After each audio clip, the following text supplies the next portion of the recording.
Bienvenidos a Film Films, a Mesa Redonda, un espacio en el cual hablamos desde cómo hacer cine hasta cómo se pide un kilo de render en su tienda de abarrotes preferida. Vale, este es un chiste local, a los que estudiamos pues nos piden ir por render a la tienda y pues el de la tienda dice, ¿qué? Este, yo soy Poncho Jiménez.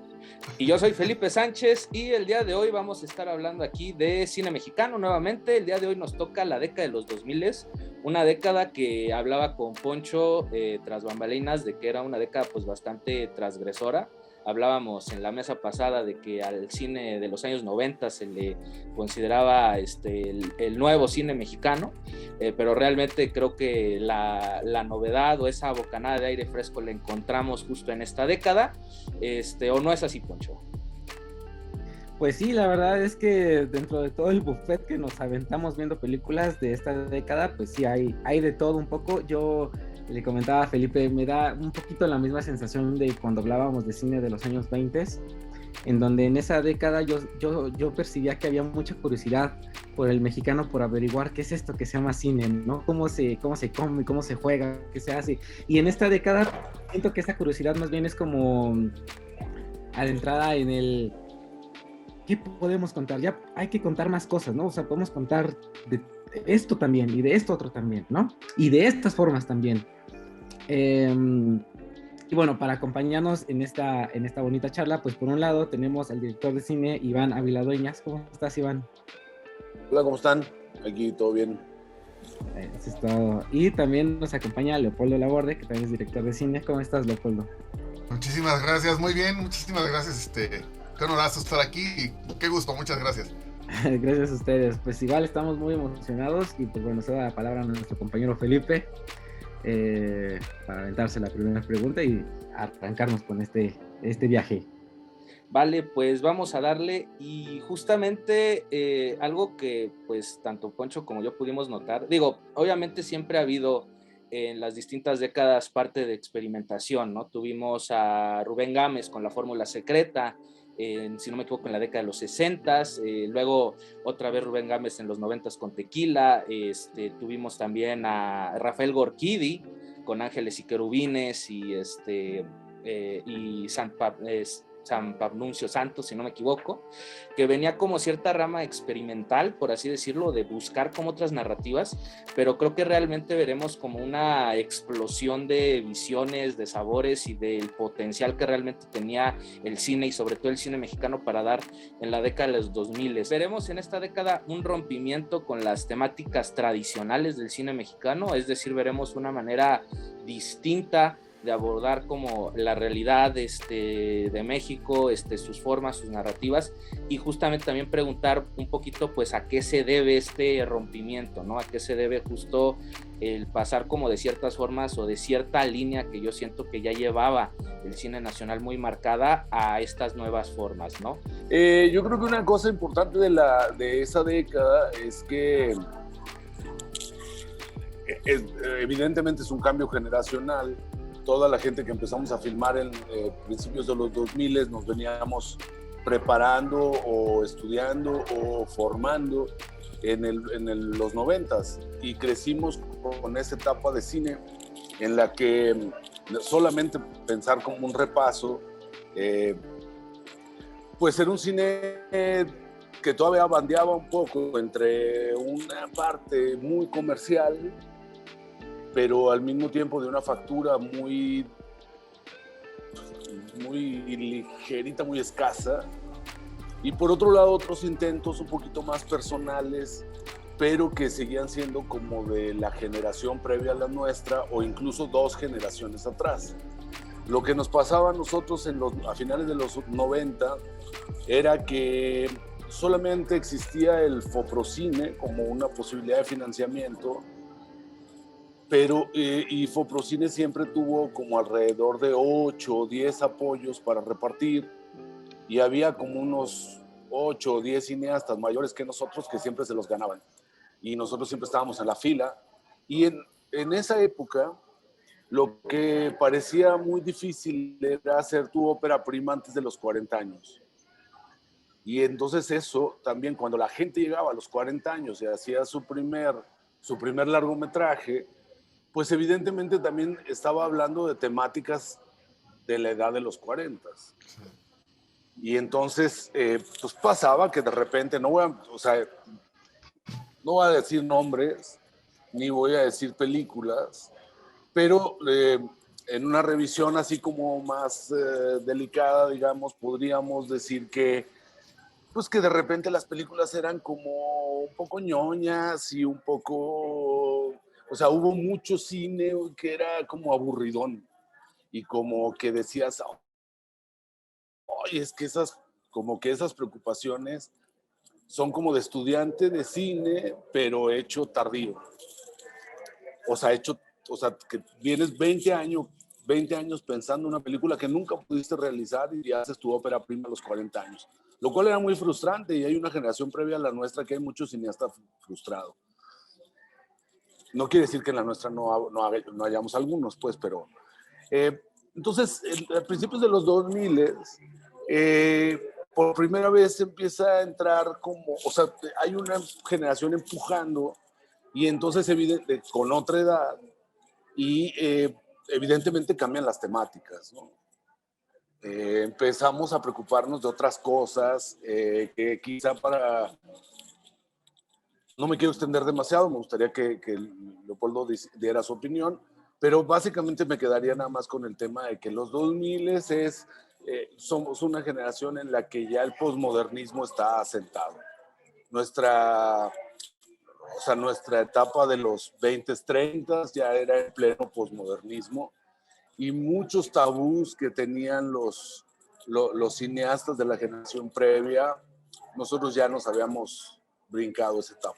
Pues ahí me quedaría, si quieren luego retomamos. Lo que acaba de decir Iván es absolutamente certero, yo coincido completamente con él, porque lo primero que pensé con la pregunta, sí, es una cuestión generacional, ¿eh?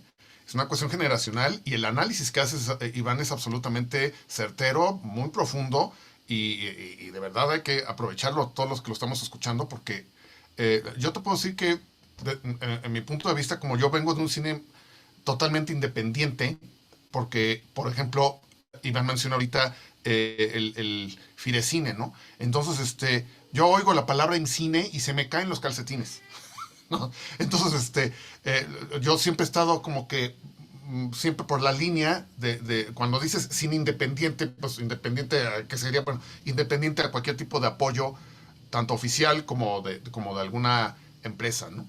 Entonces, buscar la forma de poder filmar un poco en el estilo de las cooperativas que hacía el maestro Retes durante los años 70, era lo que estábamos haciendo, pero yo era algo que estaba completamente ajeno a todo ello, y lo que te puedo decir es que la visión que teníamos en los 90 era precisamente lo que Iván señala de una manera espectacular, ¿eh? Iván realmente era en pocas palabras una mafia, era realmente una mafia en donde pues nada más entre ellos estaban repartiendo el pastel, ya después cambiaron de mafia, ya después cambiaron de muñequitos, ¿verdad? Pero porque pues, finalmente es el mismo el tema aquí el que nos está rondando, pero lo que definitivamente observo es que sí, las temáticas, la estética, lo que el cine mexicano de los 2000 empezó a abarcar, porque precisamente esto tuvo que ver también, yo creo que con el Fidecine, el FOPRO y con todo esto que empezó a abrirse durante los 2000,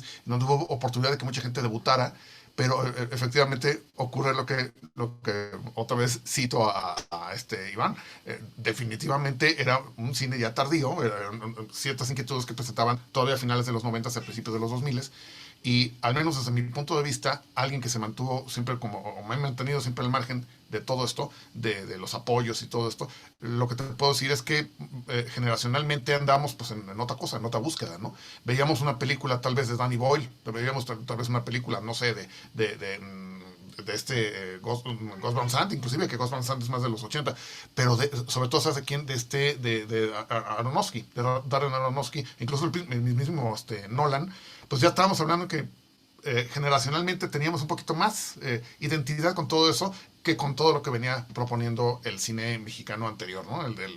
Precisamente de la década de los 90. Aunque creo que este análisis es muy certero se viene aplicando hasta ahora, más bien. Yo creo que en ese momento, no sé tú, Iván, cómo lo viviste, pero yo como me mantenía muy ajeno a todo eso y estaba más clavado en no en las propuestas, sino en el cine que estaba ocurriendo, lo que a mí me alimentaba como espectador y que me daban ganas de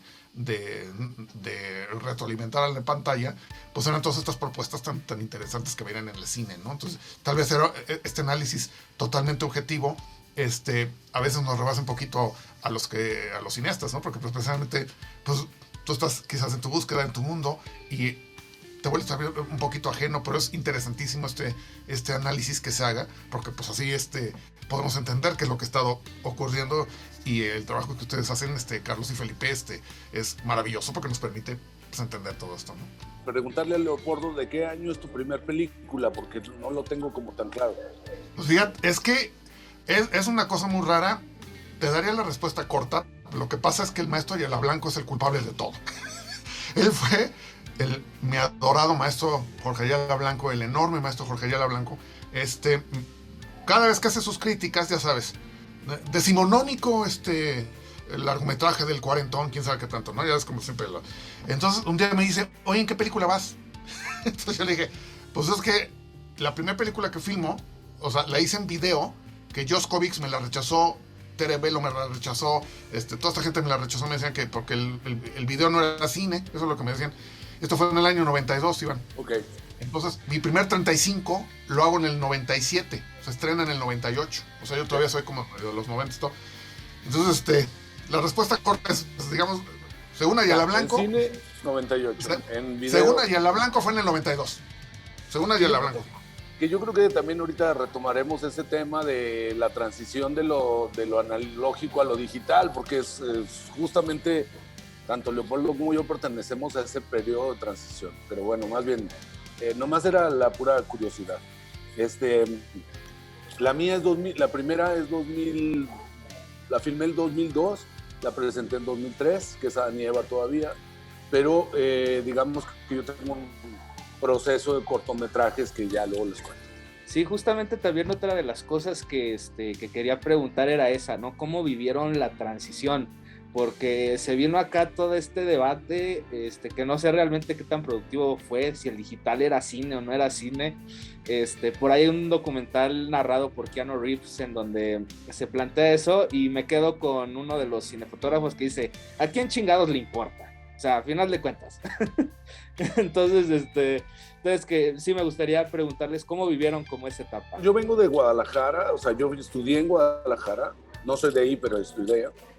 Y en Guadalajara en ese tiempo, que es finales de los 80s, no se podía hacer prácticamente cine allá, o sea, era muy difícil, o sea, nomás para que nos demos una idea comparativa, en esa época yo creo que deberían de hacer como máximo unos 15 cortometrajes al año en el país, y prácticamente todos eran de la Ciudad de México. Tradicionalmente el cortometraje se filmaba en 16 milímetros y los largos en 35 milímetros. No existía el video. Nomás recordemos que la primera cámara portátil de video, la camcorder, es como 85. Entonces, digamos, el video era 720 por 480, que ahorita pues es un lienzo como de este tamaño. Entonces, digamos, viniendo de ese periodo, a mí lo que me toca es una transición hacia... tengo la oportunidad de insertarme en una cosa laboral, y yo lo que decido es moverme a la Ciudad de México para aprender el oficio del cine, porque la escuela a la que yo fui no era una escuela formal de cine, era más de apreciación y de guión. Y entonces a nosotros nos toca como ese periodo de transición. Yo afortunadamente empiezo a hacer mi primer largo como asistente de dirección fue en el 89, con Juanito de la Riva, Pueblo de Madera, como segundo asistente, y entonces me logro insertar en esa pequeña industria. Juan también pertenece a otro de esos movimientos, que es lo que sucedió en los finales de los 80, principios de los 90, ¿no? Juan es de esas personas que lograron pues hacer películas personales en un periodo muy difícil. Pero lo que era muy importante de que eso ahora no existe como tal, o existe de otra forma, es que nosotros como para poder ser cineastas tenías que aprender la técnica cinematográfica, y tenías que aprender todo lo que era el proceso de postproducción analógica. Y entonces se aprendía primero con el 16 milímetros y en algún momento empezabas a hacer la transición hacia el 35. Y entonces filmar en 35 era ya empezar a meterte en la parte técnica más delicada, porque era difícil, era caro y además era, pues, no había o sea, había mucho interés, pero no había tanta producción. Se producían muchísimas menos, o sea, a finales de los 90 baja muchísimo la producción de cine. Todavía está muy estable el video home, pero digamos que el cine empieza como a principios de los 2000, un nivel muy bajo de producción. Hasta ahí me quedaría. Y entonces nosotros somos de los primeros que empezamos a hacer la transición, o nos toca vivir esa transición de editar en video, que ya era un gran avance, ¿no? Filmabas en 35, transferías en un formato espantoso que se veía fatal, o sea, editabas casi a ciegas, pero editabas en video, que te facilitaba un poco, y después regresabas al 35. Te digo, la discusión que tuve con Josh Kovics fue precisamente eso, que él decía que el video no era cine, y mi maestro Gerardo Lara fue el que le dijo, pues qué momento, o sea, no tiene nada que ver una cosa con la otra, y entonces nos tocó justo ese debate a principios de los años 90, pero fue una cosa que todavía, fue un debate que ellos trajeron todavía hasta entrar a los 2000, o sea, hasta el 2003, 2004, y mi ley fue desde entonces decir, alguien me rescató por ahí el cuote, que decía yo, el cine no es un soporte material, es un lenguaje. Entonces, para mí lo viví de una manera muy frustrante, porque me pasó en 2 ocasiones, en donde yo en el año 85 es cuando hago mi primer cortometraje animado, yo pinche mocoso de 14 años, y entonces llego allá a Donceles, que era donde estaban la mayoría de del revelado de fotografía, y veo a 2 betabeles, ¿no? Cebollones de pelo blanco, que ellos estaban platicando, yo ahí iba, ¿no? A entregar mi rollito, ¿no? De Super 8, y ellos estaban en su rollo platicando y decían, no, es que el cine ya lo que viene ahora es el video, ¿no? Y yo así de, no manches, yo lo que quiero es ver mis imágenes en una pantalla grande. Lo menciono esto porque me vuelve a ocurrir justo cuando filmo Ángel Luz en el año 98, que es el año en que menos películas se produjeron en toda la historia del cine mexicano. Se filmaron únicamente 9 películas, entre ellas Ángel Luz. Y resulta que pues empiezan con esta cosa, George Lucas, con que, oye, pues vámonos ahora con lo del video. Y yo, ¿por qué fue frustrante? Porque para mí la textura de la imagen de cine, la textura del celuloide, de la emulsión de plata, era otra cosa. Era una cosa absolutamente distinta, ¿no? Era completamente visceral, era como sangre, era como si respirara la película, ¿no? Entonces, de repente, cuando se empiezan a hacer estos primeros experimentos, que Ripstein lo que hacía era que filmaba sus películas en video y las transferían en Europa, en Francia, creo, a 35 milímetros. Yo estaba así como que, no, espérate, o sea, yo entré al cine porque lo que no quiero es andar haciendo video, ¿no?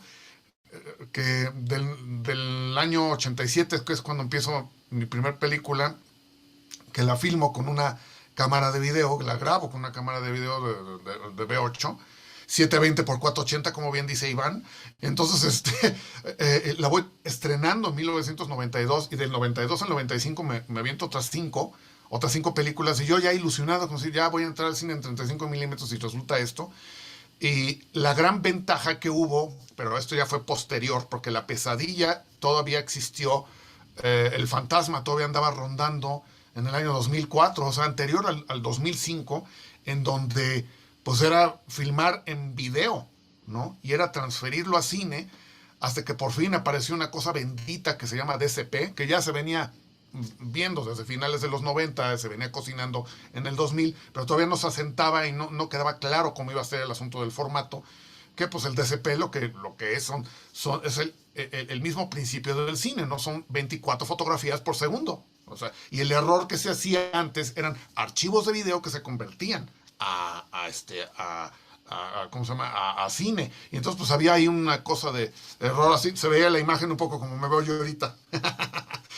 Que dices en Zoom lo toleras, pero ¿cómo se llama? En cine era una cosa realmente monstruosa, ¿no? Entonces, fue frustrante para los que no entendíamos que el cine digital realmente iba a marcar una revolución estética.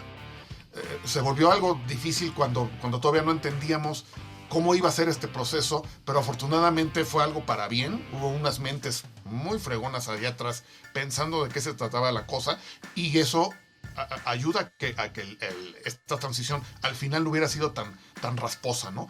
Pero sí te puedo decir que, por ejemplo, para cuando filmo Sin Destino, que la filmo en el año 99, erróneamente se menciona que la película es del año 2002. En realidad la película la terminamos en el año 1999. De hecho, el último día de rodaje fue cuando mataron a Paco Stanley, eso lo tengo perfectamente, eso no se me olvida, el 7 de julio del 99. Y entonces, y aquí estaban de repente llega alguien con mi productor y le dice, oye, pero ¿por qué no la tiraron en video, no? ¿Por qué no están haciendo lo que está haciendo Ripstein, no? Y yo lo que decía es que no, es que precisamente lo que yo quiero va al revés.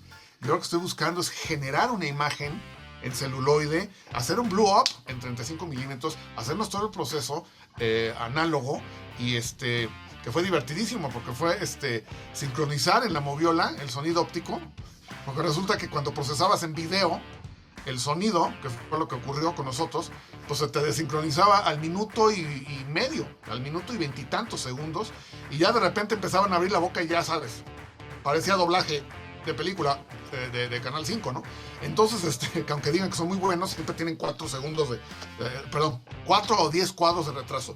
Entonces, de repente, era así de que postproduces el sonido y sincronízatelo en la imagen.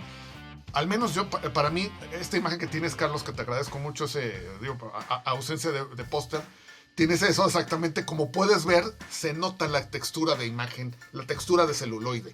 Eso era lo que yo soñaba y eso era lo que al menos a mí me aterraba de esta transición. Hubo muchísima confusión, pero te digo, afortunadamente las aguas se calmaron y llegamos a este punto ahorita, ¿no? Solamente como para terminar, pues, contarles un poco como la que me pasó a mí, como para complementar un poco lo que decía Leopoldo, ¿no? O sea, yo empecé filmando en 16 milímetros mis primeros 2 cortos. Luego hago un tercer corto que filmo en 16 milímetros, pero que lo termino en video.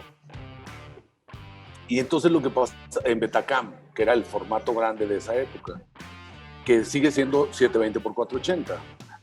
Entonces el problema es que como que estábamos todos encaminándonos hacia una era que cambiaba, pero los formatos no estaban resueltos a nivel resolución. Entonces era un nivel de calidad de imagen bastante corto, y por otro lado, ese periodo también de transición, o sea, por ejemplo, no había festivales en México donde mostrar tu trabajo. Fue como unas jornadas de cortometraje que organizaba Enrique Ortiga, con el apoyo de Daniela Michel y con Paula Astorga, que se volvieron luego personas gestoras, digamos, culturales importantes en nuestro medio. Pero entonces lo que nos pasaba era al contrario. Había un festival, 2 festivales y ya, pero por ejemplo, los otros festivales no proyectaban video. Y si te tocaba proyectar contra una copia analógica, o sea, un 16, y luego tú pasabas en video, pues era un desastre, porque la tuya se veía horrible. Te podías equivocar muy fácilmente, y los errores en una película en 35 costaban mucho dinero. Y bueno, nada, nomás para complementar un poco lo que contaba Leopoldo. Nuestro país siempre se castas, ¿no? O sea, llegabas con video, ¿no? Entonces, lo que dice Iván, en ningún festival te aceptaban con una película en video. Aunque hubieras filmado en 16, aunque hubieras filmado en 35, si llegabas con tu Betacam, nada, ¿no?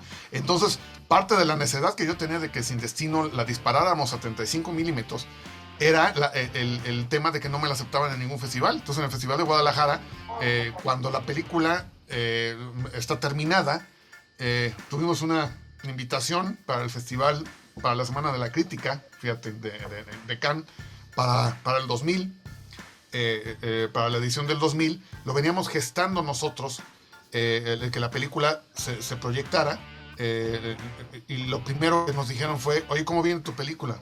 Les dije, está filmada en 16 milímetros, pero nuestro máster lo tenemos en video.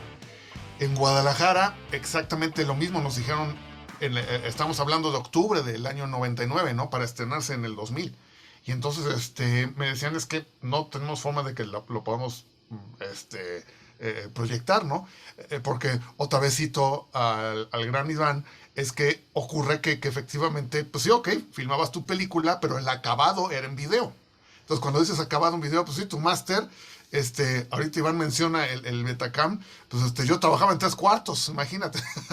O sea, que porque la ventaja que tenía el Betacam era que pues tenías una cinta de 1.5 horas, ¿no? Y había de 2 horas, ¿no? Entonces, el de 3/4, pues era 1 hora, ¿no? 45 minutos, eran nada más, estos eran 2 tapes.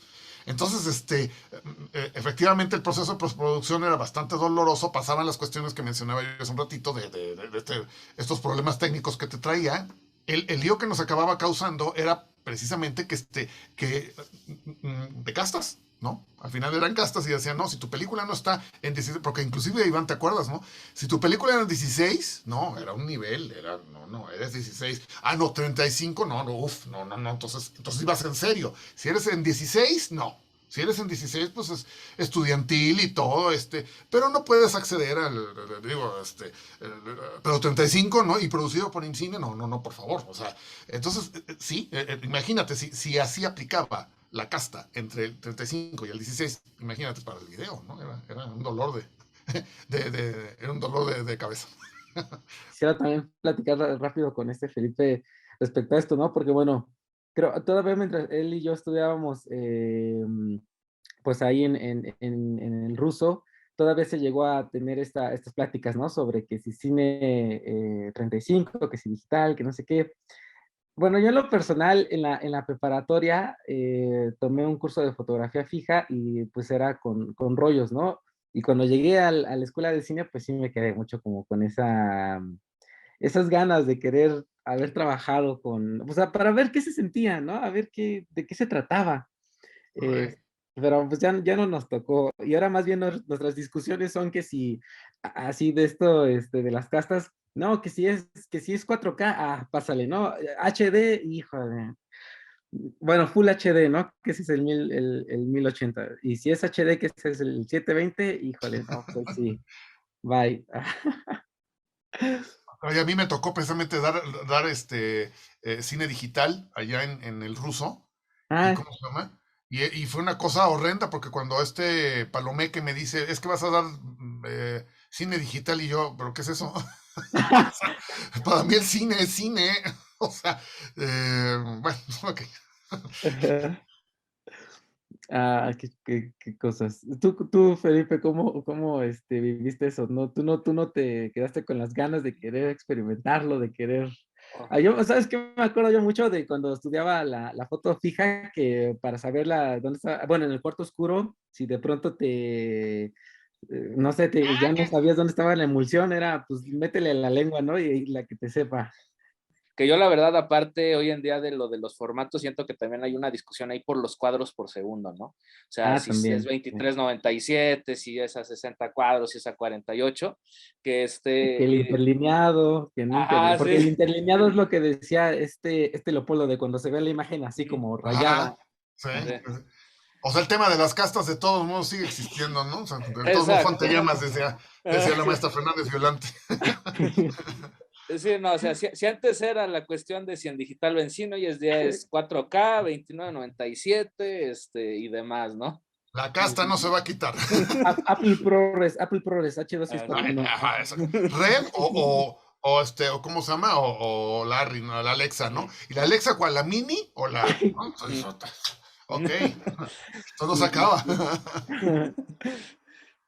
Pero bueno, ya. Y ni se acabará, ¿no? O sea, estamos hablando de una cosa que es un negocio Sí. y que siempre va a haber una competencia. Va a costar más cara una cámara que otra, ¿no? Claro. Sí. Sí, exacto. Es casi como de, a ver, ¿qué tipo de pistola traes, no? Sí. Bueno, Regresándonos a las preguntas, esta década de los 2000 pues también tiene algo muy interesante que pues tiene que ver con la parte internacional, ¿no? De un lado pues tenemos a estas tres figuras que son como creo las más representativas, Guillermo del Toro, Alfonso Cuarón y Iñárritu, que incluso hay un año en el que los tres están ahí en el Oscar. A la par de ellos, pero en Europa, pues está, por ejemplo, Reigadas. Bueno, con Reigadas no pasa tanto, creo yo, más bien es con los otros tres chicos cuando levantan estatuillas de Oscar, que pues todo México se alza y grita y dice, sí, México campeón del mundo, ¿no? Y el cine mexicano, entonces cine mexicano. Aquí nos gustaría pues abrir la pregunta sobre, ¿será que con esto sí el cine mexicano gana un prestigio internacional o solamente es un coco wash nuestro? Porque bueno, Niños del Hombre, El Laberinto del Fauno, Babel, pues cine mexicano. Pero te voy a preguntar algo, o sea, y el Indio Fernández y Jorge Negrete. También. O sea, te voy a decir algo, es que no, yo no estoy en contra de los tres amigos, o sea, sí lo quiero dejar claro, ¿no? Lo que no me gusta es el culto a los tres amigos. Sí. Porque ese culto fue el que hizo que se inventaran muchas escuelas como el Instituto Ruso. Y ahorita arte, ¿cómo se llama? ¿Cómo se llama? Y luego el otro que está ahí en Monterrey y todo, o sea, la avenida Monterrey y todo. O sea, de repente empezó que todo el mundo quiere hacer cine, pero en realidad están estudiando cine, no lo están haciendo. ¿Por qué? Porque estos se fueron por ese lado de que México somos los... Y el cine no tiene absolutamente nada que ver con eso. Ni con los Óscares, ni con Cannes, ni con nada de eso. Entonces, ahorita estás mencionando algo muy cierto, y disculpa que me tome la palabra, Iván, ¿sí? Pero en este sentido sí me gustaría como... paren las prensas, ¿no? Stop the press, como decían, ¿no? Entonces, digo, no me refiero a ustedes, me refiero a quienes vean y escuchan todo esto, porque efectivamente están ustedes transmitiendo muy bien el sentir que teníamos en esa época, que tenían en esa época mucha gente, y entonces el cine mexicano, a ver, momento, entonces ¿dónde está Indio Fernández? Entonces ¿dónde estaba Servando González? Entonces ¿dónde estaba el mismo Ismael Rodríguez, ¿no? Y la película de La Cucaracha, y Macario, y así nos vamos, ¿no? Entonces, y además es curioso, ¿no? Porque González Iñárritu hace su ópera prima en México, y apenas ahora con esta nueva película está regresando al cine mexicano. Entonces realmente su obra la filma en Estados Unidos, al igual que Alfonso Cuarón y Guillermo del Toro, que solamente también tiene una película mexicana, ¿no? Entonces somos más bien, son más bien mexicanos representando al mundo y el talento mexicano, ¿no? Pero yo creo que ahí la confusión entra en cuando alguien empezó con esos titulares de decir el cine mexicano, no, pues no era cine mexicano, eran cineastas mexicanos triunfando en el extranjero, ¿no? Es justamente la televisión, ¿no? Y justo la transmisión de premios y todo esto, cuando pues, nos meten todo este coco wash de, sí, es el cine mexicano, pero pues que sí es importante de pronto ahí hacer esa, pues marcar esa diferencia de ponernos bien los pies sobre la tierra, sí, ¿no? Puntualizar, ¿no? Puntualizarlo. Yo creo que es muy importante en el momento que ya se divulga todo esto, y creo que es muy importante esta mesa que se está teniendo, que es bueno también señalar eso, ¿no? Así como también se observa lo que ocurrió en 1920, en 1940 y todo, bueno, qué está pasando en los años 20, pero en los años 2020, ¿no? En los años 2000, ¿no? 2010, ¿no? En los años 10, ¿no?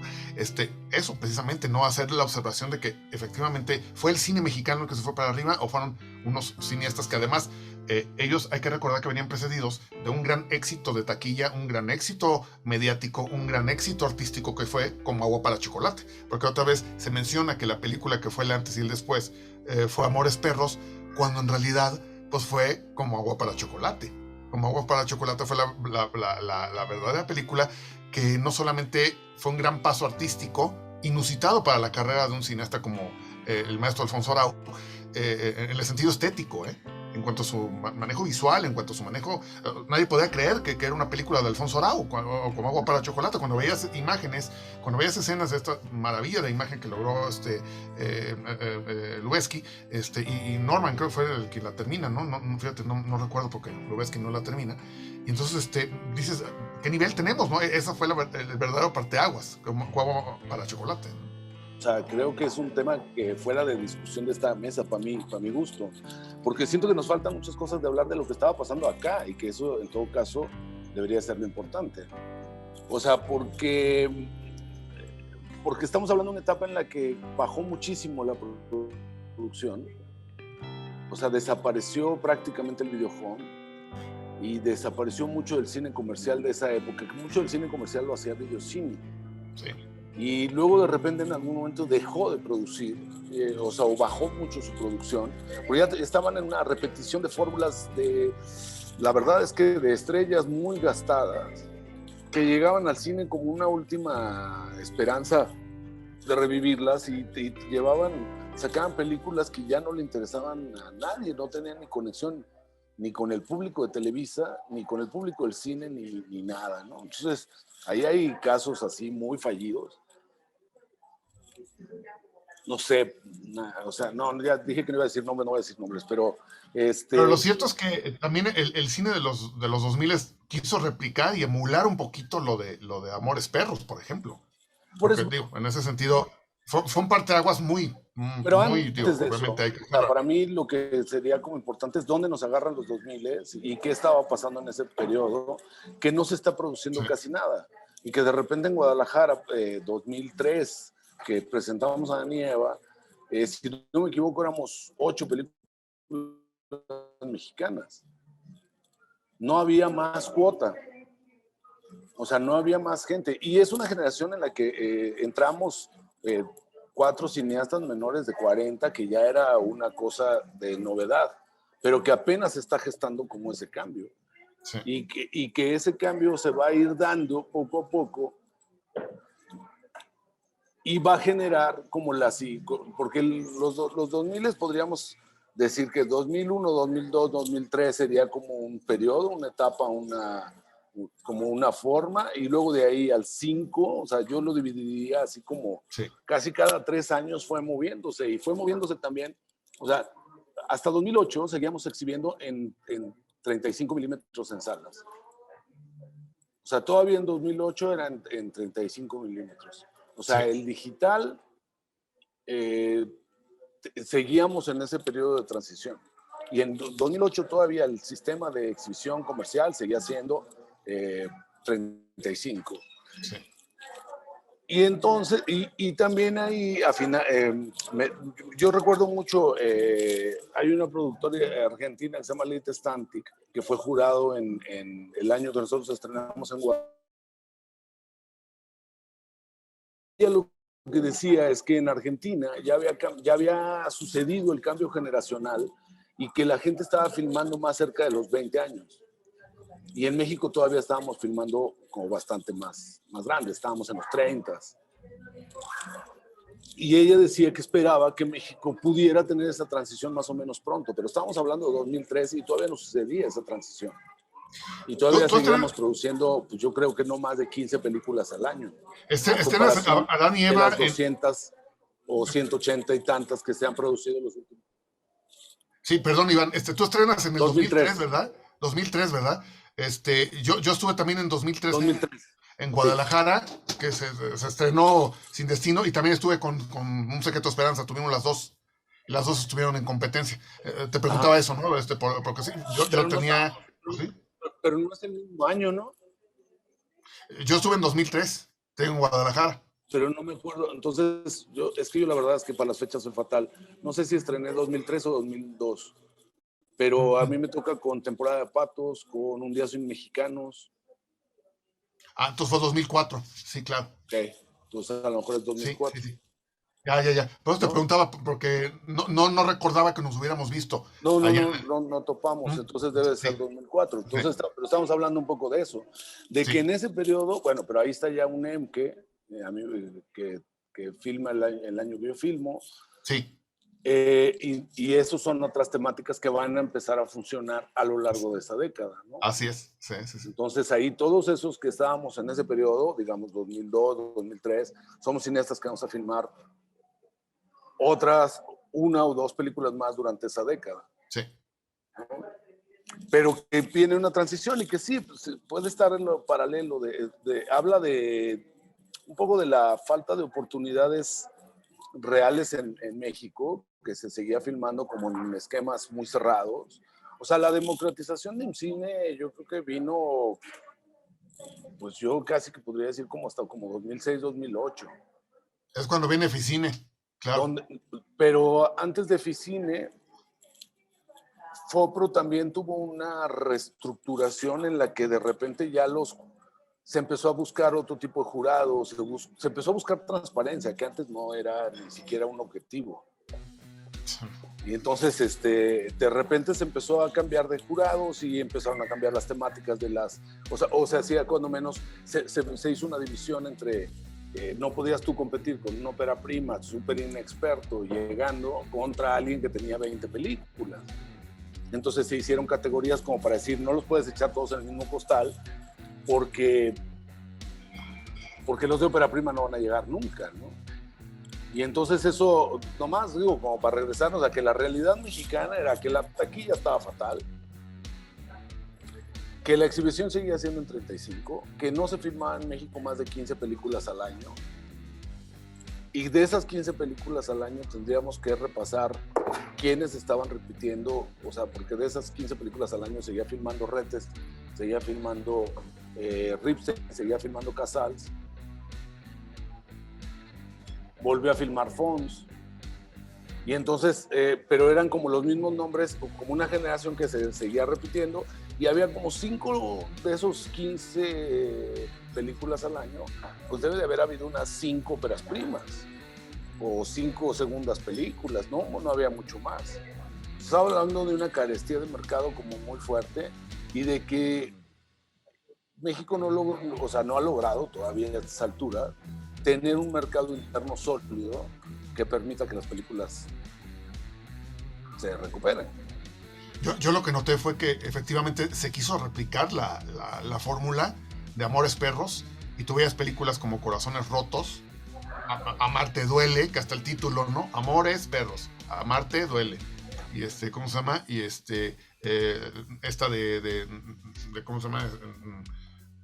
De la calle, ¿no? E inclusive hasta, ¿cómo se llama? Podríamos decir que entrarían dentro de la misma canastita, y tu mamá también, ¿no? Era un estilo que estaba como muy cargado hasta el 2005, pero cuando precisamente viene lo de Fopro, cuando vienen estos apoyos, se supone que ellos se abren un poquito más para poder hacer otro tipo de temáticas, al extremo de que ellos apoyan películas como Cañitas, o como la de Desnudos, ¿no? De Gómez Vadillo, ¿no?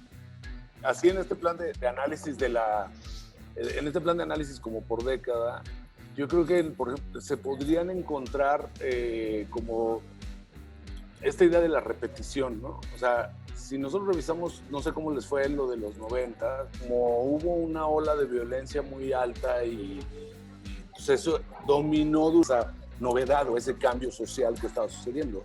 Sí. Yo creo que en los 2000 existe otro giro y existe otro cambio que se va a seguir replicando, pero eso pues pasa siempre, y en todas las cinematografías pasa, ¿no? Que es el prototipo y la repetición. Y entonces pues en los 2000 sí es muy claro que de repente entran 2 o 3 películas que van a cambiar ese panorama de la década, y mucha gente va a querer reproducir esa fórmula de éxito, y yo creo que ese es uno de los grandes problemas del cine mexicano.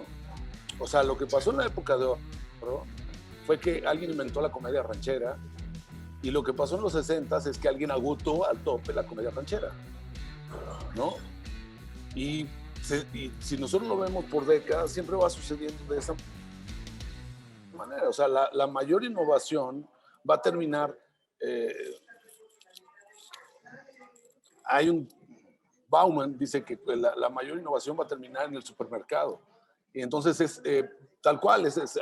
Y Lucrecia Martel dice que la mayor innovación del lenguaje cinematográfico va a ser reproducido por la publicidad hasta el cansancio. Entonces, si descubrimos que, no sé, o sea, cualquier cosa que descubra el cine como lenguaje va a ser absorbido por la publicidad, y sobre todo en México, que se filma prácticamente con el comercial o la película de referencia en el monitor para poderte fusilar los planos como debe de ser, ¿no? Así se hacía la publicidad. y se sigue haciendo, tampoco es tan diferente. Y entonces, bueno, pues eso, como que cuáles fueron las nuevas temáticas que entraron, qué movimos, o si de verdad movimos algo, porque yo de ahí tengo muchas dudas de si realmente logramos mover algo durante el periodo que nos tocó filmar, ¿no? Si es que temáticamente el cine mexicano, efectivamente, siempre ha sido formulaico. Ahorita estamos ahorita están empezando las de terror y las de terror de posesos, ¿no? Se les tiene que meter el diablo, ¿no? Entonces, porque la comedia romántica, que tiene que ser de Derbez, que tiene que ser con Derbez y que tiene que ser con Higareda, ¿no? Y entonces, y nos vamos más para atrás, y bueno, fueron las ficheras, y nos vamos más para atrás, entonces, pues así, o sea, siempre ha sido un cine formulaico, como bien lo dice Iván, sí, o sea, comedia ranchera y luego otra vez ¿cómo se llama? Los cómicos, ¿no? Que empieza muy bien con Tintán y acaba con Viruta y Capulina, ¿no? Y cuando se agota para los años 60 la comedia ranchera, pues ahora que inventamos, pues al santo, ¿no? Y la fórmula. Fórmula secreta. Sí, ojalá. Sí, sí es cierto. Ahora que lo están así bajando, pues sí, sí. Justo también, pues la década de los 2010 es la de replícate todo lo que parezca estadounidense, ¿no? Sí. Ahí creo que el que dio el hit, fue la de Nosotros los Nobles. La de Kilómetro 31. Ah, también, sí. Kilómetro 31, que por ejemplo ayudó a zafarse de la modita del estilo de Amores Perros, ¿no? Y entonces ya entra lo de Kilómetro 31, entonces ya el terror resurge de alguna manera y luego les da por hacer estas pavorosas remakes del maestro Taboada, ¿no? Que qué bueno que escupieron al cielo porque así les fue. O sea, ellos solitos se ensartaron, ¿no? Pero ahí está, otra vez, lo formulaico, en cabeza de quien cabía no producir cañitas, que como sea era algo no novedoso, porque pues no lo era, ¿no? O sea, ni siquiera el mito era lo que se aborda en Cañitas es novedoso, ¿no? Pero dices, bueno, al menos Cañitas, ¿qué es Cañitas, no? Los que no habíamos comprado el libro, ¿no? No, pero digo, ya ponerte a hacer Hasta el viento tiene miedo, ya ponerte a hacer, digo, ya es algo que definitivamente fuera de lugar, ¿no? Ya hablaba, no de una fórmula agotada, sino de que se volvió a perder la brújula, ¿no? ¿Hacia dónde nos vamos?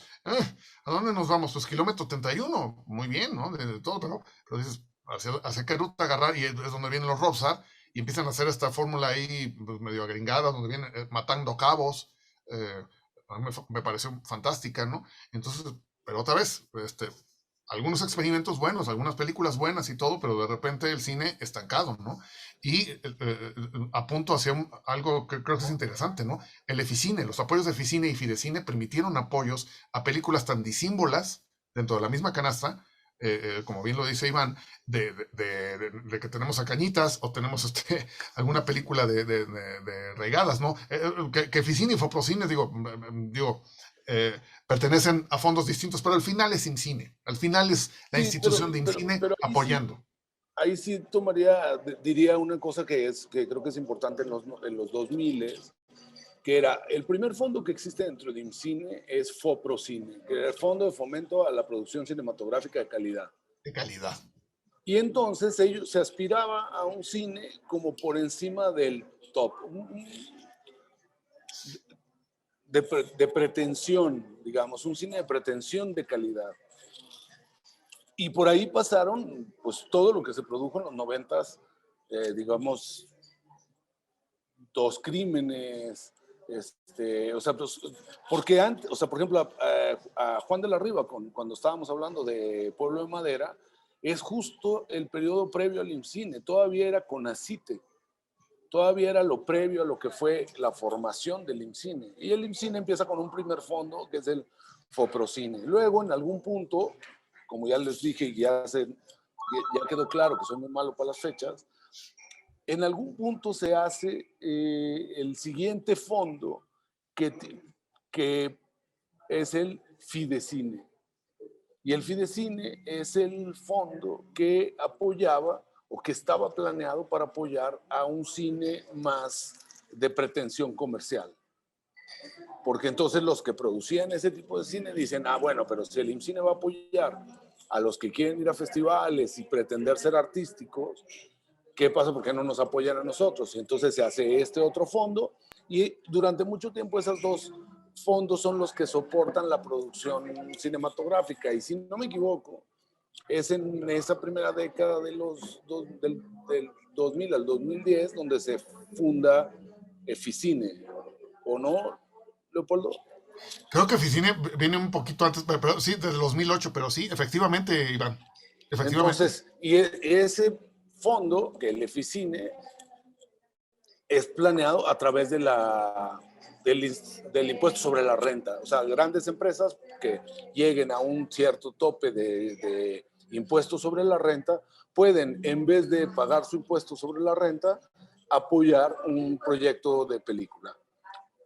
Que, como todo en México, los planes eran muy buenos y luego hubo quien logró hacer una fórmula de eso y una mecánica de ganar dinero, de producir con el dinero del Estado y recuperar sus ganancias, o sea, recuperar y recoger las ganancias sin invertir en la producción. O sea, otra vez, las buenas intenciones terminan en una fórmula un poco perversa que se ha ido tratando de limpiar, pero que es muy difícil porque en México, donde hay un mínimo recurso, se hará una mafia nueva, ¿no?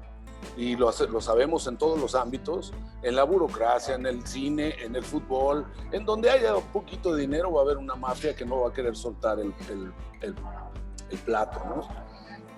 Pero bueno, o sea, básicamente yo lo que lo pondría así como una especie de resumen es las condiciones de apoyo estatal para el cine durante la primera década de los 2000 fueron modificándose a que de repente entrara Fidecine y empezar a existir Eficine. Y con esos tres fondos se logró levantar la producción y mover o generar un movimiento dentro de una industria incipiente que pasamos de hacer 15 películas o sea, no me sé el dato exacto, pero de entre 2000 y 2003 no se hicieron más de 15 películas al año. Y de 2004, 2005 a finales del 2000, o sea, a final de 2010, debemos haber andado cerca de las 70, 80 películas producidas al año, lo cual implica renovar cuadros de directores, agregar gente en cada uno de los departamentos, vestuario, dirección de arte, maquillaje, actores mismos, ¿no? No más como para dar una cosa de contexto. Sabemos justamente que, pues digo, en esta primera década de los 2000 surge una iniciativa en el gobierno de Vicente Fox, que es el peso en taquilla, ¿no? En donde cada peso que ingresa en taquilla se iba a ir justamente a los fondos del IMCINE. Al final esto no prosperó, principalmente, bueno, al menos por lo que sé, por la intervención de la MPA, la Motion Pictures Association of America, en donde justamente pues atacan, ¿no? En función de las tácticas de monopolio y demás. Entonces quisiera preguntar, digo, obviamente sabemos que el cine o cualquier otro rubro, o cualquier otra actividad económica, como bien decía Iván, donde hay algo de dinero, pues surge como la mafia, y donde realmente el cine mexicano desde su concepción, bueno, desde que llega justamente a tierras mexicanas, pues está enlazado, ¿no? Con el Estado, ¿no? Entonces quisiera preguntar, pues más o menos cómo fue ese proceso, que ahora sí que salieron cosas buenas, salieron cosas malas. Digamos que aquí se podría ver hasta cierto punto a la MPAA como uno de los factores dentro de la ecuación también para que varias, las películas mexicanas que se realizaban durante la década de los 2000 tampoco llegaran o alcanzaran tantas ventanas debido también al Tratado de Libre Comercio y demás asuntos que se empezaron a gestar en los 90s, o cuál sería como su opinión respecto a eso. Pues es que creo que Fox fue fatal para el cine mexicano, ¿no? Porque, o sea, eso del peso en taquilla que lo echaron para atrás y habrá durado 2 días, yo creo, no sé, Iván, tú cómo lo ves, pero creo que duró dos días, o 2 semanas, y luego se le ocurre al señor el bigotón, agarrar y darle, quería eliminar los estudios Churubusco, quería eliminar el IMCINE, quería quién sabe qué tanto. Entonces digo, bueno, ahí también hay que apuntar un poquito a eso, ¿no? O sea, algo espantoso que le pudo haber pasado al cine mexicano, más allá de las películas de narcos, fue el sexenio de Vicente Fox, ¿no? Con esta iniciativa espantosa del peso en taquilla y de haber permitido que que la exhibición estuviera dominada y manejada por los emporios, ¿no? O sea, no soy experto en el tema y ni me quiero meter mucho porque la verdad es que no... Bastante batalla uno como para tratar de hacer cine, como para poderte dedicar a la grilla de cómo, o sea, y las luchas de poderes y la lucha económica. Básicamente yo creo que el problema estaba muy acentuado cuando se firma el Tratado de Comercio a nivel de que nosotros no estábamos produciendo lo suficiente, porque nosotros era como si tú produces, no sé, taquitos de canasta en la esquina y llega y se pone enfrente tuyo no sé, un McDonald's. Entonces tú con tu tamaño de negocio no puedes lograr como buscar paridad. Y luego se intenta, con lo del peso en taquilla, se intenta emular la protección que estaban haciendo otras cinematografías nacionales para sobrevivir a la avasalladora influencia de Hollywood.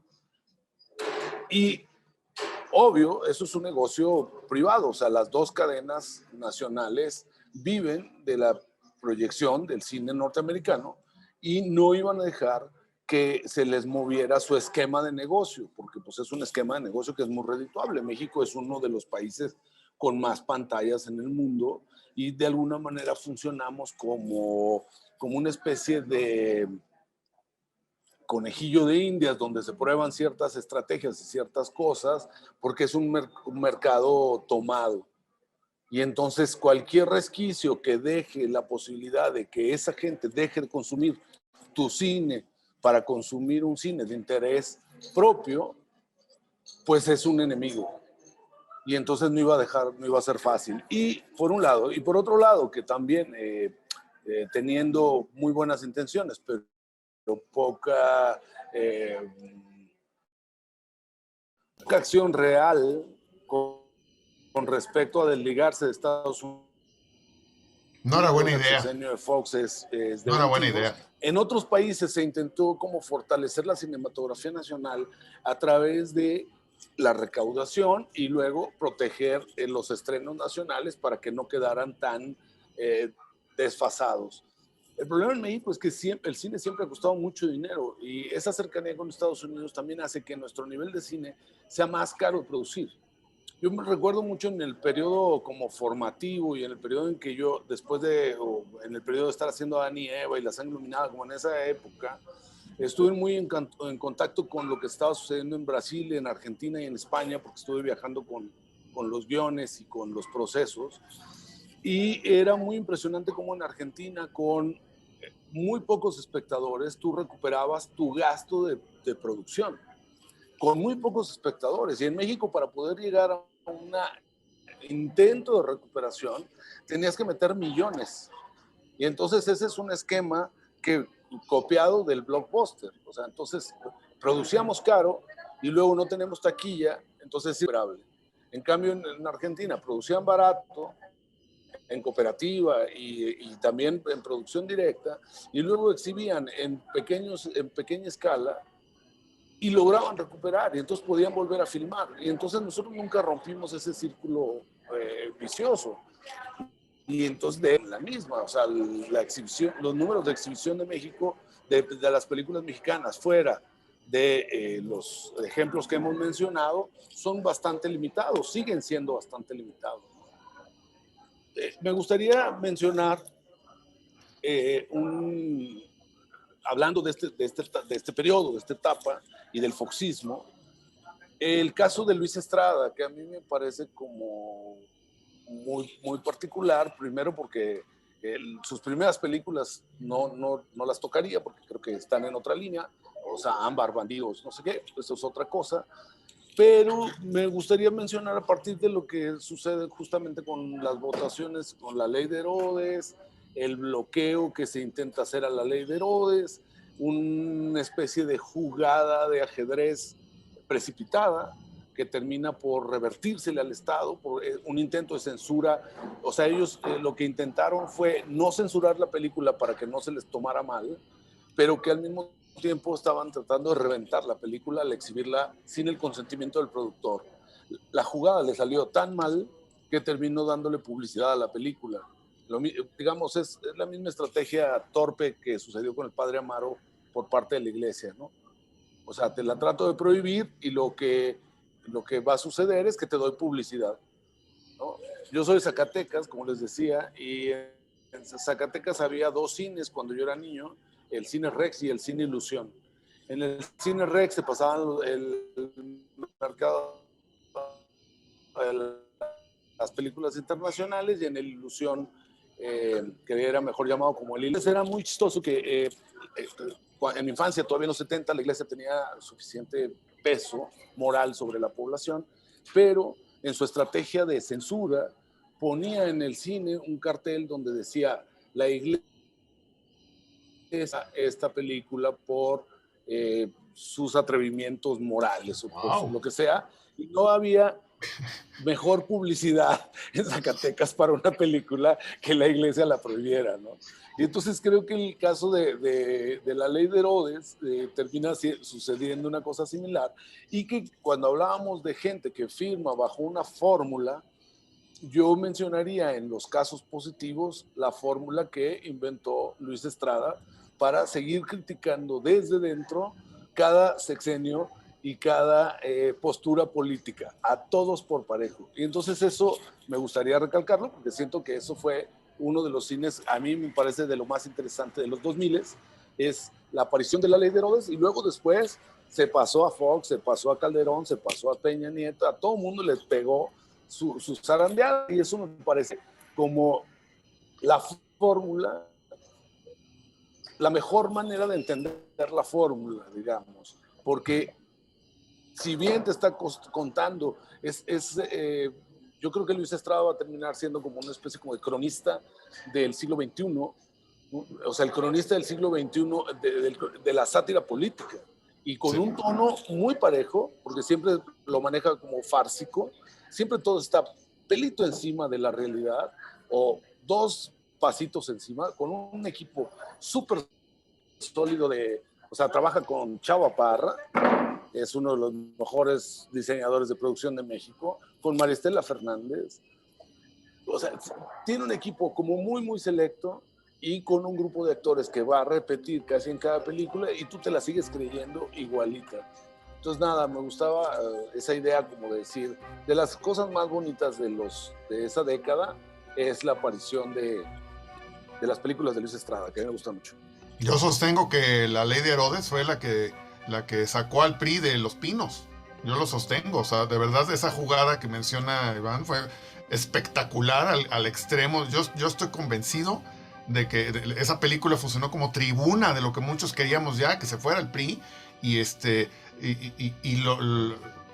lo consigue de verdad, o sea, yo sí creo. Yo no sé si o sea, yo creo mucho en lo que dice Houellebecq, que él menciona las transformaciones metafísicas, y él dice: cuando algo está a punto de caer, ya no hay nada que detenga la caída. O sea, dice, el Imperio Romano, cuando se iba a caer, ya no había nada que lo detuviera. El catolicismo, exacto, estamos viviendo la caída del catolicismo como no lo pensamos en nuestra infancia. Tenía un poder impresionante que se vio avasallado. Yo creo que el priismo le pasó lo mismo. Llegó un momento de que repitieron tanto su fórmula que la desgastaron a un nivel que ya la ley de Herodes fue solamente un granito más que vino a apuntalar esa caída, pero que se iban a caer, ¿no? Sí. Pero yo creo que la manera de manejarlo dejó mucho que desear del director de entonces del IMCINE, Sí. del director de Churubusco, del director de Cineteca, porque era la maquinaria censora oculta del priismo que funcionó fatal y que terminó siendo contraproducente.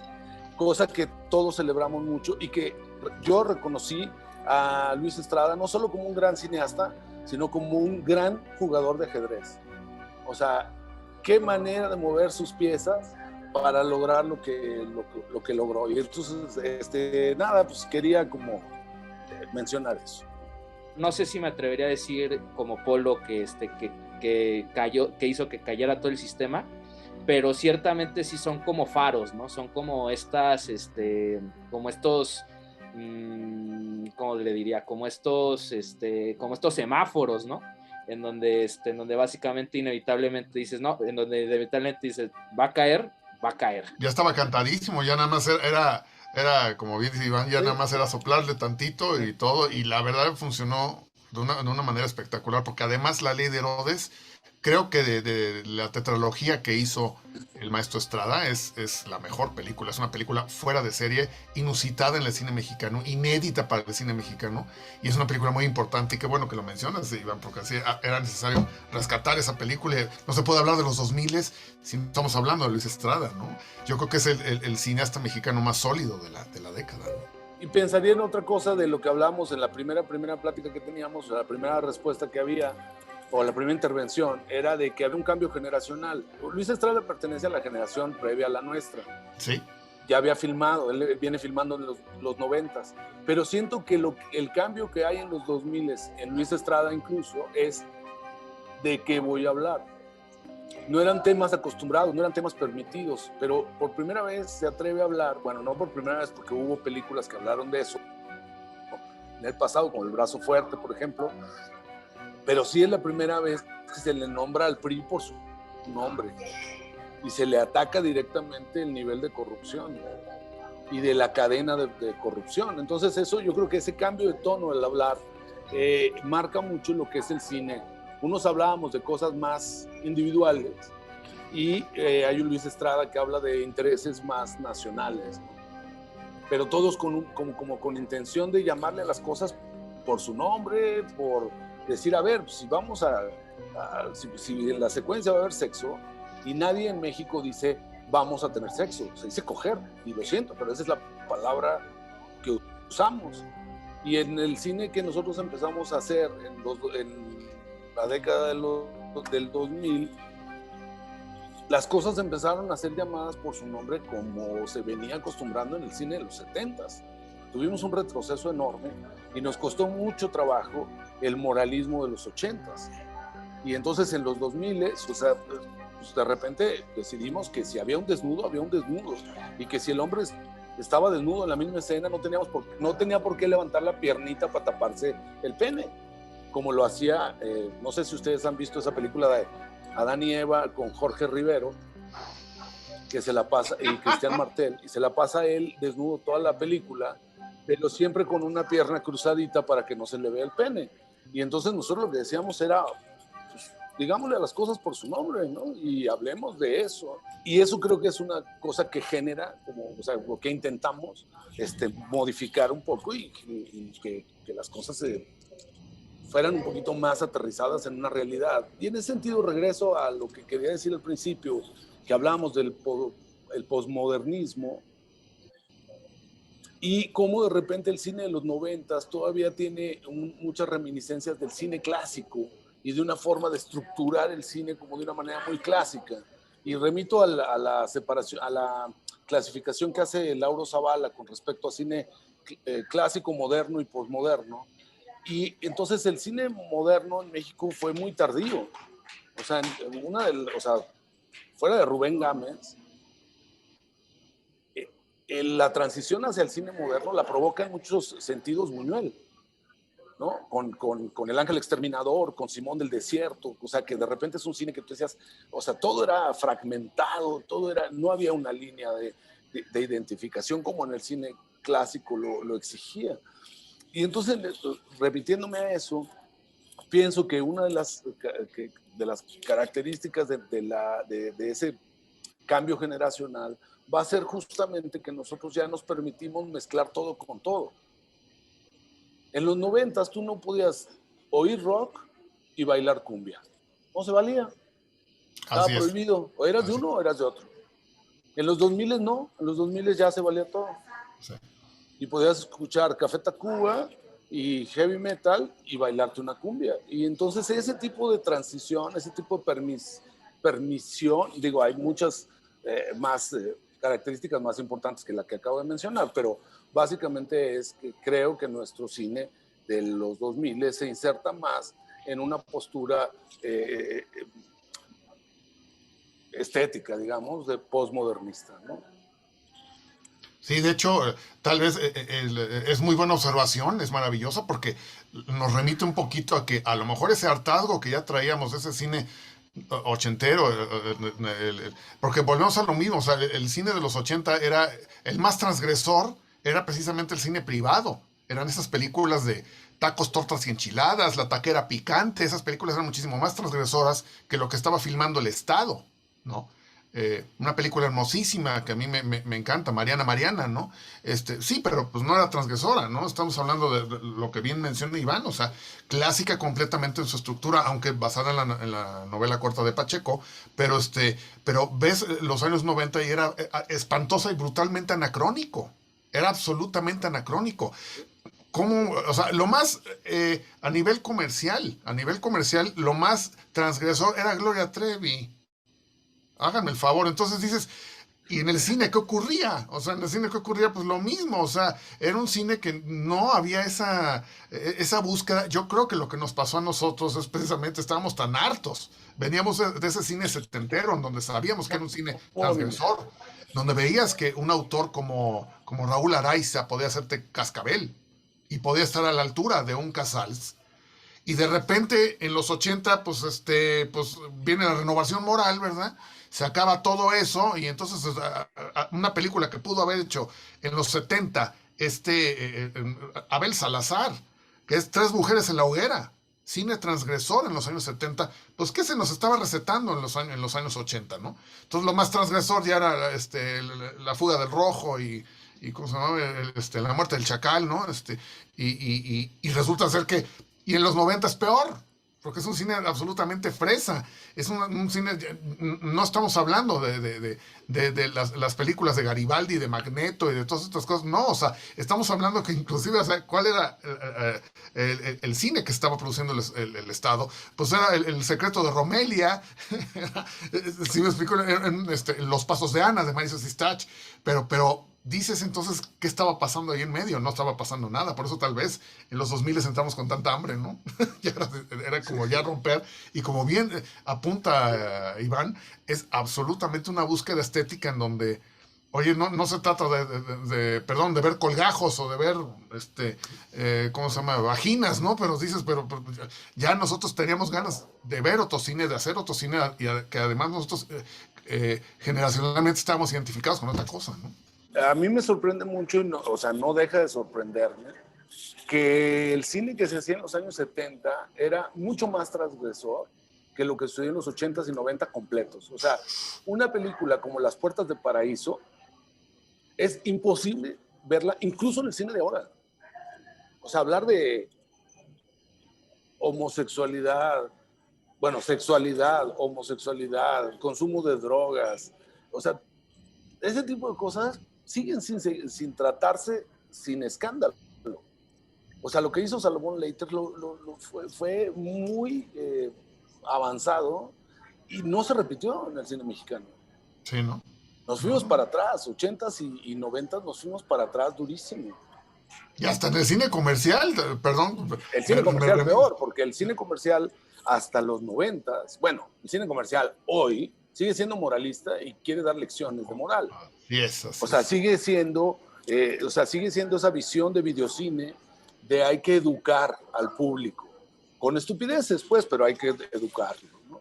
Y entonces, ese cine que no intenta dar lecciones, que no intenta ponerse en el papel ni del cura ni del maestro, parecería un rompimiento, pero era lo más básico. Eso venía sucediendo en la literatura décadas atrás. El cine va... Y ahí voy a recaer en un punto que es doloroso, pero que siento que muchos de los problemas que tenemos en el cine mexicano tienen que ver con la ignorancia de los cineastas. O sea, a comparación de otras artes, o sea, a comparación de la pintura, a comparación de la música, desgraciadamente, o sea, de la literatura no se diga, los artistas del cine en México son muy ignorantes, somos muy ignorantes, se lee poco, se estudia poco, se sabe poco de las teorías y de las escuelas estéticas. Y entonces de repente no nos extrañe que de repente no haya ideas detrás y sea repetición de fórmulas, ¿no? Oye, Iván, y por ejemplo, Digo, se me antoja, perdóname, se me antoja la pregunta ahí que te hago, y no será precisamente por eso que se abren estos fondos, en donde ya cualquiera puede filmar, y efectivamente le das una cámara, con todo el respeto, a Gómez Vadillo, en paz descanse, le das una cámara para que filmen Cañitas, o sea, que está bien, digo, desde el punto de vista pluralismo del esquema del IMCINE que tenía ahí, pues A por ver, eso es lo que- hicieron. Lo hicieron para decir, oye, obviamente vamos a, vean que le damos dinero a Cañitas y todo, pero al final lo que estás mencionando es bien interesante. O sea, ¿cómo le das una cámara? ¿Cómo le permites que escriba un guión a Gómez Vadillo, no? Perdón. No sé, o sea, yo... Más allá del tema de la censura, ¿eh? O sea, digo, no estamos hablando Sí. de censura aquí, ¿no? No, Sino de las y- capacidades, lo que bien tú dices. Sí, pero ahí, por ejemplo, yo defendería un poco los fondos, porque fue como la manera en que se les ocurrió que podían reactivar la economía del cine y yo creo que lo que hizo, sin ser experto en la historia del cine, y esto a lo mejor Ayala Blanca tiene una visión mucho más precisa que la mía, seguro, pero Joskovich, por un lado era muy rígido en ciertas cosas, pero a mí me parece que lo que él intentó hacer fue, vamos a primero levantar la producción, para desde la producción tratar de defendernos en la exhibición. Y a mí me parece que su plan no estuvo tan mal bajado. Me parece que lo que él intentó fue, pues activemos un poco, que se filme un poco más y que haya un poquito más de temáticas para poder ver si luego lo luchamos. Él intentó luchar los dos frentes, lo del peso en taquilla estaba Josco en el cine, y no logra ese frente, pero lo que sí apúntalo y dejó mucho como decir, a ver, pues, a ver si la siguiente generación resuelve eso que nosotros traemos pendiente, que es la exhibición. Por lo pronto, empujemos un poco la producción. Y entonces, en ese sentido, yo defendería un poco los fondos. Por un lado, porque yo hice películas gracias a los fondos y porque también he sido jurado de los fondos y porque fui de las gentes que en algún momento hicimos una carta, un grupo de productores y directores, quejándonos del sistema de selección de Foprocine y diciendo esto no puede seguir siendo así. Entonces nosotros como gremio, nosotros como esta parte del gremio nos quejamos y queremos que los jurados sean más amplios y que de repente lean otro tipo de personas y que vengan no solo los cineastas de siempre leyendo a los cineastas de siempre, que venga otra generación de cineastas. A lo mejor no puede opinar una persona que apenas lleva una película no debería de ser quien juzga el proyecto de Ripstein. Así es. Esto no está bien, porque se necesita más conocimiento para ciertas cosas. Pero sí, cuando menos intentar transparentar. Entonces, en ese sentido, regresando a lo de Cañitas, varían mucho el tipo de proyecto, porque es también quién presenta mejor una idea. O sea, es una idea a la que te van a dar mucho dinero. Y si tú no eres capaz de demostrar en papel que tienes la capacidad de hacerlo, en papel primero, pues es muy difícil que te den esa cantidad de dinero y lo sepas manejar. Entonces, han entrado y se han apoyado proyectos muy diferentes y de repente proyectos por los que no se les daba un peso han sido cosas muy bonitas y películas muy muy respetables a nivel estético, ¿no? Me recuerdo que eso ya no es la década de la que estamos hablando, pero digamos, hablando del siguiente proceso, hubo un momento en que un grupo de cineastas que venían filmando con recursos bajos, cortos, por debajo de lo que el Foprocine consideraba el nivel, decidieron solicitar al IMCINE que hicieran un fondo más pequeño. O sea, que no fuera solo Foprocine de 8 millones de pesos, que era lo que se acostumbraba, calculando que las películas en ese momento estaban costando entre 10 y 12 millones de pesos. Y entonces ellos dijeron, ok, nosotros podemos hacer el cine que queremos hacer, lo podemos hacer con 4. Saquen una convocatoria de 2 millones y medio, de 3 millones de pesos, y con ese fondo, pues podemos pagar 3 películas o 4 películas en vez de una. Entonces esa es la siguiente generación a la nuestra, ¿no? Ahí estamos hablando de gente como Yulene, Rubén Imas, Elisa Miller misma, gente que de repente empezó a filmar en otros esquemas para poder abaratar los costos, pero con una búsqueda estética muy particular, ¿no? Hay películas muy bonitas de ese grupo, de esa generación. El único problema que yo le, bueno, lo único que yo le criticaría a, bueno, o le critiqué a la gestión de Just Cause, que se ponía precisamente en papel de juez y parte. Esa era un poquito ahí la cosa, ¿no? Al menos fue mi evidencia, ¿no? Al menos así fue como lo vi, ¿no? Efectivamente las ideas eran buenas, pero pues bueno, cuando ya estás de juez y parte ya la cosa es un poco, se enreda, ¿no? Decirles, ¿no? Que yo he disfrutado mucho, mucho esta charla, y que, bueno, ustedes han despertado en mí una especie como de inspiración extraña, pues sí, pues de hacer, ¿no? De hacer, porque al fin de cuentas, eh, en algún momento de nuestras vidas, a Felipe, a mí, pues se nos prendió en el corazón que era el cine, el camino. Bueno, a mí después un poquito más el teatro, pero bueno, ya es historia de otro, harina de otro costal, ¿no? Entonces, bueno, cedo la palabra a él, no sé quién quiera empezar con sus conclusiones. Muchísimas gracias, Felipe, Carlos, muchas gracias, de verdad, fue un honor estar aquí con Iván, a quien tenía muchísimas ganas de que pudiéramos tener un espacio como qué bueno que se nos pudo dar.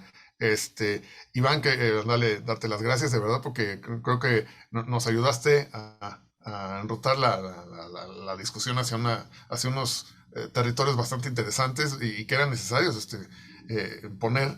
Y lo que yo voy concluyendo es que creo que otra vez Iván está presente porque siempre estará presente, porque a lo que apuntaba él es que los que hacemos cine, ¿qué es lo que va a pasar con lo que está con esto que está ocurriendo, ¿no? Porque yo lo que veo es que no solamente la década del 2000, sino lo que nos va a traer los 2000 hacia acá, se está repitiendo el mismo fenómeno que ocurrió hace 100 años, ¿no? ¿Qué fue lo que ocurrió? Que hubo una época de películas perdidas, que esto nace desde el cine de los Lumière hasta todavía ya la década de 1940, pues estamos hablando toda la década de los 30 y estamos hablando todavía de 1942, una cosa así. La película de la China poblana, si no mal recuerdo, es una película que está perdida. Que está Iván, muy bien. Es una película que está perdida, y película mexicana. Entonces, tecnológicamente, ¿qué va a ocurrir con estas películas filmadas en digital? Porque lo que sabemos es que el digital es traicionero. Y estamos hablando de un archivo. Estamos hablando de la nube. ¿Qué va a pasar cuando la nube desaparezca, no? ¿Y qué va a pasar con todo este material, no? Entonces necesitamos apuntar hacia allá, ¿verdad? Viendo hacia un futuro, qué va a ocurrir con nuestro material más adelante, pero qué ha ocurrido con el material que de hecho ya se perdió, ¿eh? El material que de hecho ya se perdió desde finales de los 90, pongámoslo desde el 2000 hasta ahora, ¿no? Material, estoy hablando de estudiantes, material de cortometrajes, películas digitales. Te aseguro que hay muchas películas ya perdidas, hay muchísima cantidad, tristemente hay mucha cantidad de películas, cortometrajes ya perdidos, porque pues si se nos pierde una foto, ¿verdad? Porque ya cambiamos de celular y todo, que al final es, como bien Iván lo menciona, ¿no? Si al final es un tema de comercio, es un tema de que vamos escalándole, ¿verdad? Al rato ya va a ser 8K, al rato va a ser 32K y lo que venga y lo que inventan, con tal de cambiarte y venderte esto, ¿no? Entonces, ¿qué ocurre con nuestro trabajo y que se pierden, ¿no? Entonces, por otra parte, la situación estética del cine es que nos tocó una transición en donde efectivamente se rompió con un esquema de producción y un esquema estético que venía de los años de 1990 hacia atrás, ¿no? El estancamiento que bien mencionó Iván, de la década de 1980, de 1990, afortunadamente se rompe eso en los 2000 y viene yo creo que es lo principal, ¿no? La conclusión que yo señalaría es hacia esa ruta, ¿no? Son las dos cosas que marcaron la década de los 2000, ¿no? El gran paso tecnológico que significó irnos hacia el cine digital, hacia el DCP, realmente cuando hablamos cine digital estamos hablando de DCP, ¿verdad? Y bueno, el que se puede ver, observar y proyectar en computadoras, y el gran avance estético, en donde efectivamente ya los cineastas surgimos de una búsqueda, una necesidad completamente distinta a quienes nos antecedieron, y gracias a ello pues empezaron a buscarse algunas rutas que, si bien, otra vez como bien acertadamente lo dice Iván, venimos atrasados de cómo venimos en Sudamérica, en algunas propuestas que vienen en Europa y también en Asia, que ante eso, yo la observación que tengo también es que, por desgracia, cada vez parece ser más de manifiesto el hecho de que el cine latinoamericano, hispanoamericano, es mejor, mientras, no mejor, sino más adecuado, más propositivo, más brillante, mientras más está hacia el cono sur. Entonces, otra vez viene la maldición de Porfirio Díaz, ¿no? Entonces, efectivamente, estamos abajo de Estados Unidos. Para nosotros es un gran peso, y siempre buscando fórmulas, siempre hallándolas, pero siempre repitiéndolas, ¿no? Ojalá tomáramos el aprendizaje de ese cine de los años 60, los años 70 que se hizo en México, de ese cine que se está haciendo actualmente más hacia el cono sur, y que nuestro público, pues efectivamente, que está dispuesto a hacerlo, porque el público mexicano es muy noble al cine mexicano, y no estoy hablando al cine comercial, ni tampoco al cine de la Cineteca. Si tú logras meter en una sala alguna película mexicana, la permiten, la toleran, y el público va y la busca, ¿no? Creo que debería de abrirse esos espacios, pelear un poquito más por ello, y que el tema de la distribución, exhibición, sea un poco más parejo para todos, ¿no? Eso ayudaría bastante, ¿no? Me pesa que no haya en México una crítica, que no haya una crítica cinematográfica como especializada, y que ha bajado mucho, ya no hay publicaciones, hay pocos críticos serios. Pero de repente a mí y con Juanito de la Riva, que es un gran conversador y gran conocedor del cine mexicano, siempre hablamos un poco de pues esas cosas que nosotros vimos el periodo de transición, y que de repente dices, ¿quién va a analizar esto que sucedió? Así es. O sea, ¿quién, además de Ayala Blanco, va a analizar esa transición y decir, a ver, pues es que los cineastas del principio del 21 estaba pasando esto y se exhibía así, y los formatos eran así, y luego de repente a finales de la primera década cambió el formato, y en cierto sentido se democratizó el cine, porque de repente ya las cámaras, o sea, empezaron o sea, era factible hacer una película con una cámara pequeña, y entonces, ¿quién va a analizar eso? ¿Quién la va a hacer? Y ojalá que nos toque leerla, y ojalá que nos toque como poder entender mejor ese periodo que nosotros vivimos de primera mano, pero que a final de cuentas, eso como se va modificando todo el tiempo, pues estaría padre que hubiera una reflexión sobre ese tipo de cine, sobre ese periodo del cine.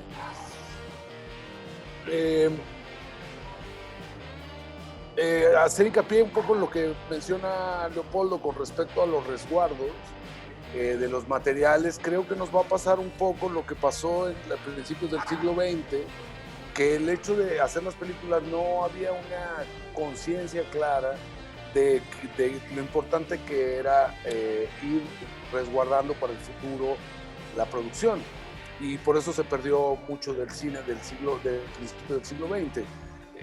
El principio del siglo XXI, la entrada de la era digital, nos va a traer un problema histórico más o menos del mismo tamaño. Muchas películas que valía la pena haber resguardado, ya ahorita, 15 años después, va a ser imposible rescatarlas. La tecnología avanza en función del negocio económico, pero no necesariamente tiene resuelto la transición del tiempo. Digamos que el internegativo ya demostró que duraba 100 años para resguardar, y somos capaces de desechar el internegativo como sistema de resguardo y no tener un sistema de resguardo adecuado en digital.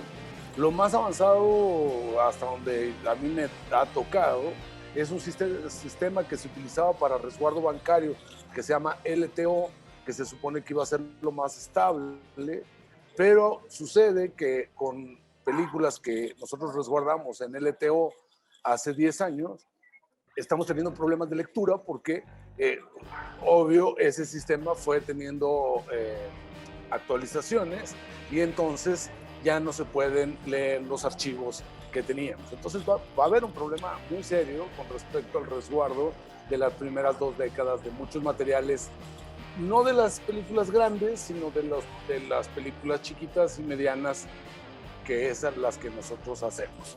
Entonces, pues va a haber un problema. Si nosotros como cineastas no hacemos el esfuerzo de resguardar nuestras películas en Cineteca, se van a perder, y se van a perder muy fácilmente. Entonces, nomás como pues, completar la idea de lo que decía Leopoldo. Y nada, a manera de despedida, nada más decirles que muchas gracias por la invitación y que está padre sentarse a dialogar un poco y revisar lo que a nosotros nos tocó vivir, que a lo mejor de primera mano y que a lo mejor no sabíamos mucho cómo resolver, y resolvimos como Dios nos dio a entender, y así hicimos las cosas y las películas. Y bueno, pues nada, ahorita de repente dar un repaso de esa primera década pues fue divertido. Pues nada, me despido, muchas gracias por la invitación y saludos, Leopoldo, un gusto. Un abrazo enorme, Iván, de verdad, muchas gracias. Muchas gracias a los dos. Sí, también acá, creo que sí hablo por Felipe, ¿no? También de que fue exquisito esta charla, bueno, escucharlos, sí. Me gustó mucho. Muy chido, sí. Muy bien, Felipe, ¿y en dónde nos pueden encontrar? A nosotros nos encuentran aquí en su padre YouTube como Film Films, y nos encuentran también en Instagram como @filmfilmspf y como @el cineasta agrio, en donde estaré compartiendo mi viaje épico musical de levantar mi ópera prima, en donde estará lleno de úlceras, malos entendidos, enojos y demás, como suele ser siempre. Y y pues nada. Y de 4K.